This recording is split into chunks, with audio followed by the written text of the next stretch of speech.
Assalamualaikum warahmatullahi wabarakatuh. Saya Mariam Dosnayanti dari kelas 12 IPS 5. Di sini saya akan menjelaskan tentang materi modernisasi. Modernisasi adalah proses perubahan dari suatu yang belum maju ke arah yang lebih maju. Modernisasi dimaksudkan untuk memperbaiki dan mencapai suatu bentuk masyarakat yang lebih maju, berkembang, berkualitas, dan sejahtera. Arti kata modernisasi berasal dari bahasa Latin modernus yang dibentuk dari kata modo dan ernus. Modo berarti cara dan ernus menunjuk pada adanya periode waktu masa kini. Pengertian modernisasi menurut para ahli. Surjanus Sukanto menjelaskan modernisasi adalah perubahan-perubahan di dalam masyarakat mengenai perubahan norma sosial, nilai sosial, susunan lembaga yang ada di masyarakat, pola perilaku sosial, dan segala aspek kehidupan sosial.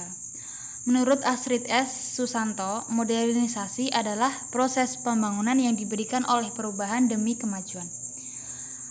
Yang terakhir, menurut J. W. Scroll, modernisasi merupakan penggantian teknik produksi dari cara-cara tradisional ke cara-cara yang tertampung dalam pengertian revolusi industri. Scroll merumuskan penerapan ilmu pengetahuan ilmiah yang ada kepada semua aktivitas merupakan faktor penting dari modernisasi.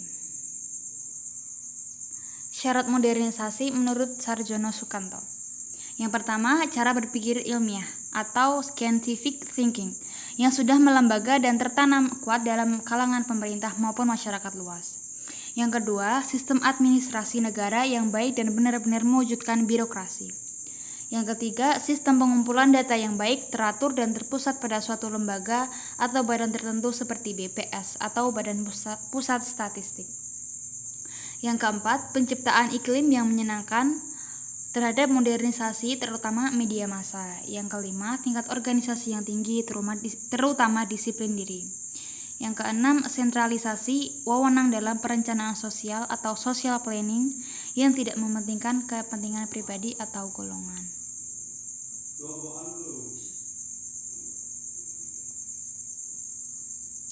Yang selanjutnya, bentuk-bentuk modernisasi. Yang pertama, penggunaan HP atau handphone. Penggunaan HP pasti sebagian besar masyarakat sangat membantu kegiatan mereka sehari-hari dalam berkomunikasi. Sebelum adanya handphone, mereka berkomunikasi jarak jauh dengan surat atau telegram. Namun saat ini dengan adanya modernisasi, penggunaan handphone tersebut sangat membantu aktivitas masyarakat dengan cepat dan efisien. Yang kedua, penggunaan listrik sangat berperan penting bagi masyarakat. Banyak aktivitas yang terganggu bahkan berhenti jika listrik padam. Dulu sebelum ada listrik, sebagian aktivitas manusia dikerjakan secara manual. Namun dengan adanya listrik, hampir semua dapat dikerjakan dengan peralatan elektronik yang memudahkan kita dalam melakukan suatu aktivitas atau pekerjaan. Yang ketiga, penggunaan televisi. Dengan adanya televisi, kita bisa mengetahui informasi di berbagai penjuru dunia lewat acara berita. Dulu sebelum ada televisi sangat sulit mengetahui atau mencari informasi di berbagai tempat. Namun dengan adanya televisi, kita dapat mengetahui informasi dan kejadian di berbagai tempat dengan cepat dan mudah. Ciri-ciri masyarakat modern. Yang pertama, tindakan sosial diambil berdasarkan pilihan, bukan berdasarkan kebiasaan atau tradisi. Yang kedua, masyarakat mengalami perubahan secara cepat karena masalah yang dihadapi cenderung kompleks sehingga cenderung menyesuaikan diri. Yang ketiga, masyarakat modern lebih cenderung individualis, namun lebih objektif dalam memandang individu lainnya. Yang keempat, manusia modern selalu ingin mendapatkan pengakuan sebagai individu selain sebagai anggota masyarakat. Yang keempat, struktur sosial masyarakat modern bersifat terbuka dan sukarela. Yang kelima, hukum yang digunakan adalah hukum tertulis formal daripada nilai-nilai formatif.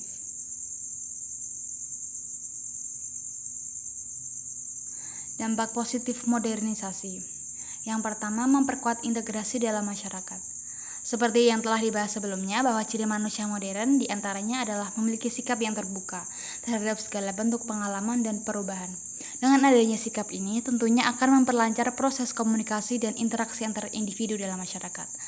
Proses interaksi tersebut akan mempererat jalinan hubungan antara warga dan juga akan memupuk integrasi sehingga hubungan akan semakin kukuh. Yang kedua, kesiapan untuk berubah dan terbuka pada hal-hal baru akan mengubah pola pikir mereka. Contohnya peningkatan iptek pada zaman sekarang dan teknologi tersebut dapat membantu meringankan beban pekerjaan serta menghemat waktu dan tenaga, membuat mereka yakin bahwa dengan iptek akan meningkatkan kesejahteraan taraf hidupnya. Yang ketiga, kemajuan di bidang transportasi. Yang keempat, semakin mudahnya mengakses informasi. Yang kelima, adanya modernisasi dapat menunjang kemajuan di bidang industri.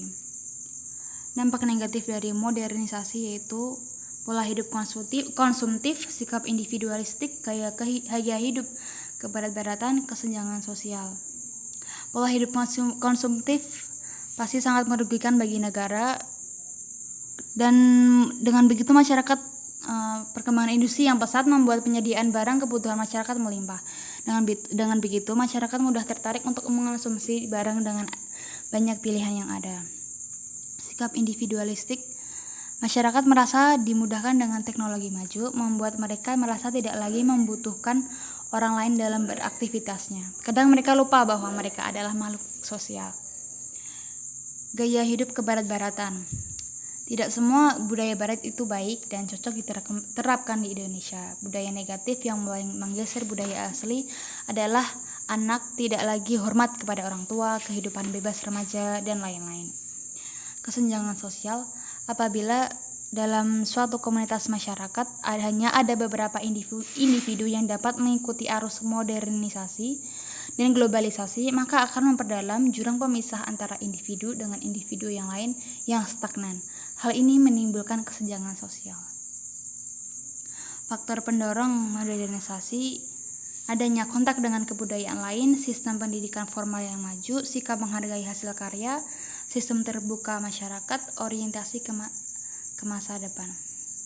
Untuk faktor penghambat modernisasi, yang pertama, perasaan takut akan disintegrasi, kurang berkembangnya iptek, adanya vested interest atau nilai-nilai yang telah tertanam dengan sangat kuat, adanya prasangka buruk terhadap budaya luar, kurangnya hubungan dengan masyarakat luar, sikap yang kuat dari masyarakat terhadap tradisi yang dimiliki, dan cenderung menolak terhadap hal-hal baru. Sekian dari saya, penjelasan dari saya tentang modernisasi. Wassalamualaikum warahmatullahi wabarakatuh.